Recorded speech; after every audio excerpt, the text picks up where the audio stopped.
when we work just a little bit beyond our capacity, just a little bit into that overload place. Not a ton. We don't want to abuse our body, but we go just a little bit to our edge. We will then say, all right, next time I can expect, as long as I've given my body the appropriate recovery time and we haven't gone into that detraining. So let's say you wait too long, the body will detrain itself. We wait the appropriate amount of time, we try it again. We should feel as capable, if not a little bit more.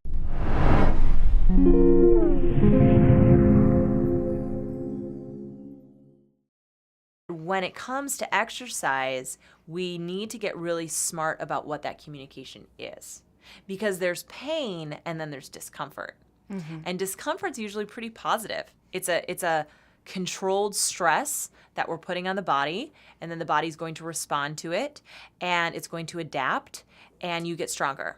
Versus pain signals are usually acute. They're sharp, they're shooting, they're tingly, they feel like nerve pain, they feel abrupt. So anything like that, those are usually communication signals to stop, like no more, that's too intense for me. Right. And so as we start to embrace a movement practice, yoga, running, whatever, we have to be really available to pay attention to the signals that our body is giving us, and then respond. When we look at how does a body change, right, there's a few exercise science principles that you can kind of play with. One of them is the principle of adaptation.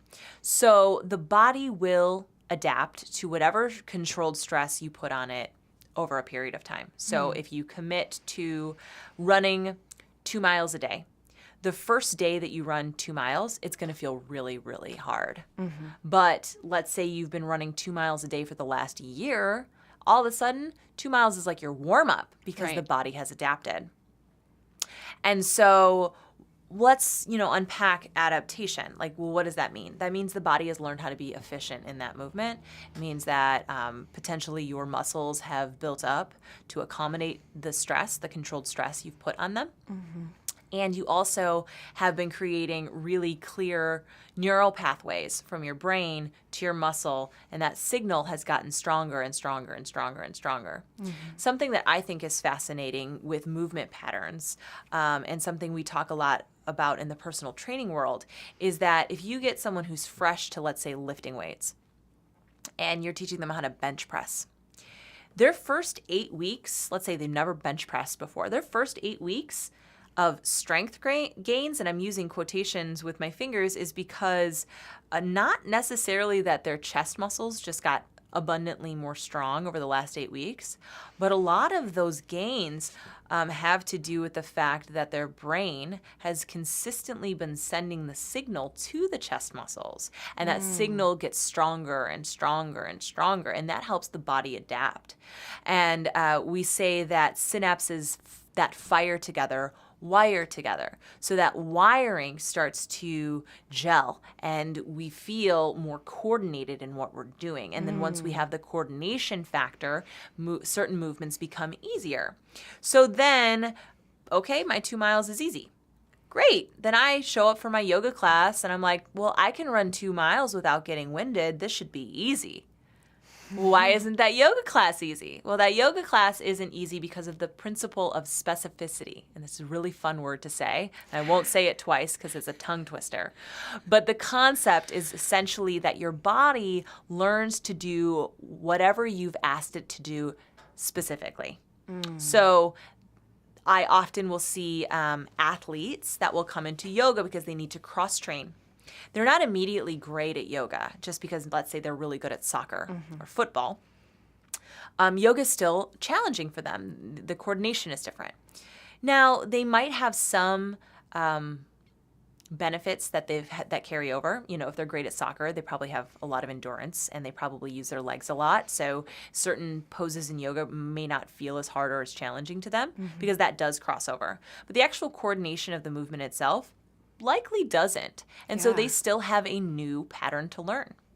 And so that's why yoga is such a great thing, because we're using the body in lots of different ways. There's an infinite number of combinations you could do. People are, designing new flows all the time.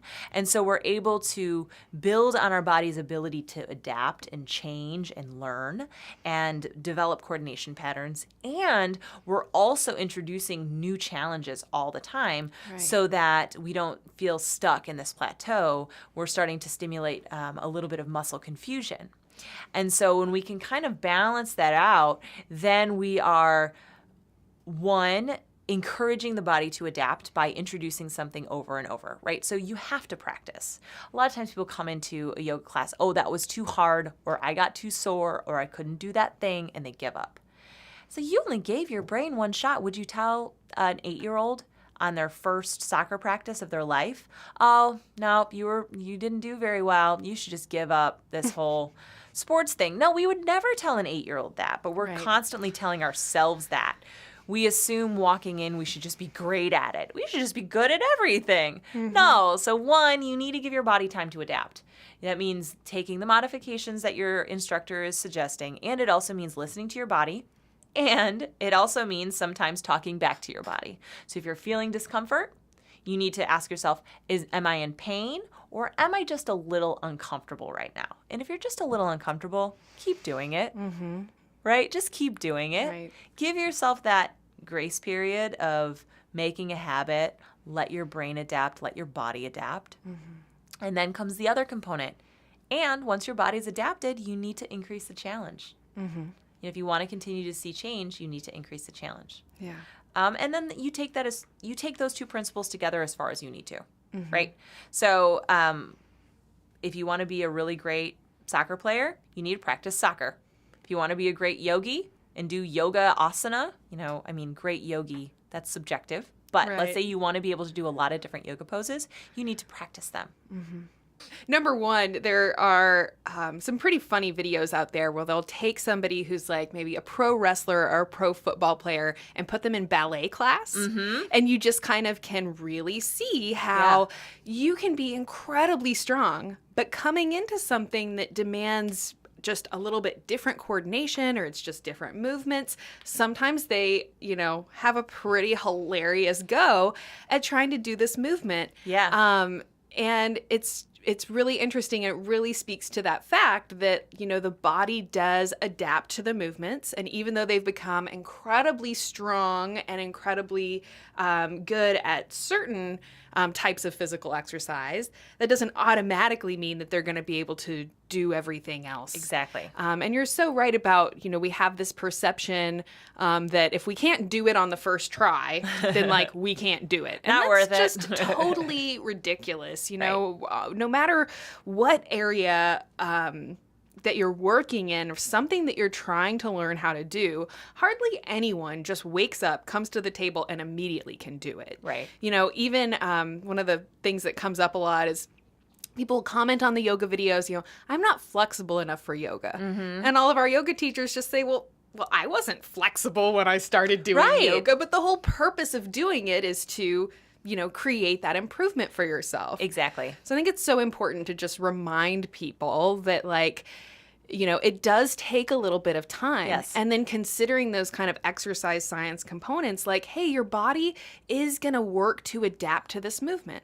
Yes. So every time you come back to this movement that was challenging, it's a little bit easier. I think we hear the term muscle memory thrown out, which it's kind of feels that way. Hey, your muscles are going to learn this action and it gets easier and easier. Looking at your 30-day program, I think you can really see how, in creating 30 days of yoga, you were really cognizant of that fact of helping to give them components that they are going to be able to build their confidence with in the beginning, start getting the muscles used to these movements, starting to help them build that muscle memory, and then balancing these challenging things that are going to be a little difficult with movements that are going to help them build their confidence. And, throughout the 30 days, always giving them a little something new, a little something not new, but a little something familiar. Yeah. So giving them something a little familiar and a little something new to help kind of create that synergy of the body adapting and getting better at the movements, but then also knowing that if you really want to create change for the body, losing weight or gaining muscle or whatever, you've also got to throw in that element of challenge and newness. And I just, really try to encourage people when they do seem frustrated by a new thing they're doing or trying to learn, that like, hey, it's totally okay to feel frustrated at the beginning.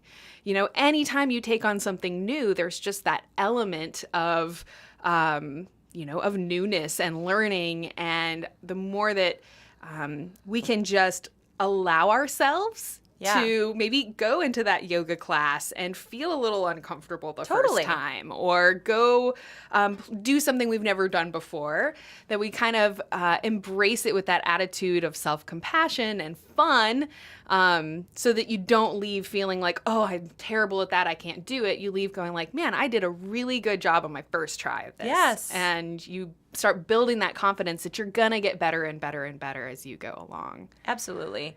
And I think you talk about getting better and better and better as we go along. And there's science behind that as well, right? So we put a demand on the body. Let's say it's the coordination pattern has been gelled, right? And then we put a demand on the body and we add a little challenge. And then the actual act of exercise is breaking down muscles, truthfully. It's a breakdown process. It's the controlled stress.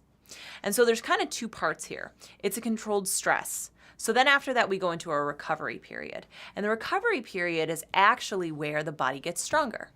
So that's why it doesn't work to just do 7-day-a-week intense exercises. You're going to open yourself up to injury. That it's not beneficial because you're not offering the body enough time to rest and recover. So let's see what happens during the rest and recovery.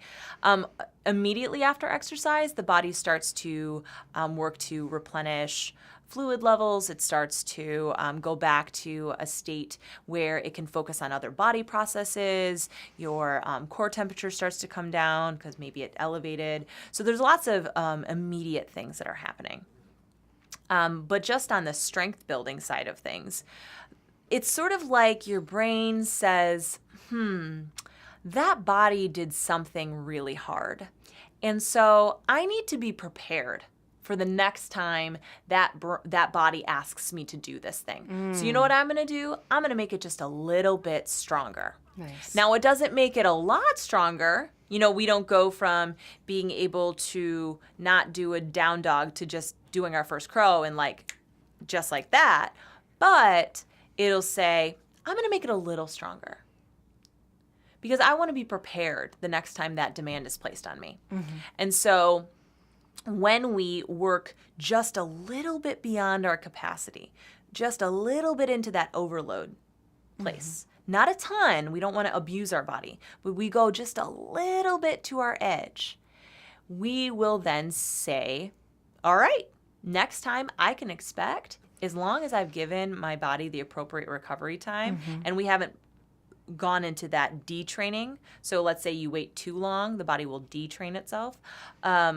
We wait the appropriate amount of time, we try it again. We should feel as capable, if not a little bit more. There's always external circumstances. What we eat that day, how did we sleep? But over time, we should be able to see progress. And that's why progress happens. But I mentioned detraining.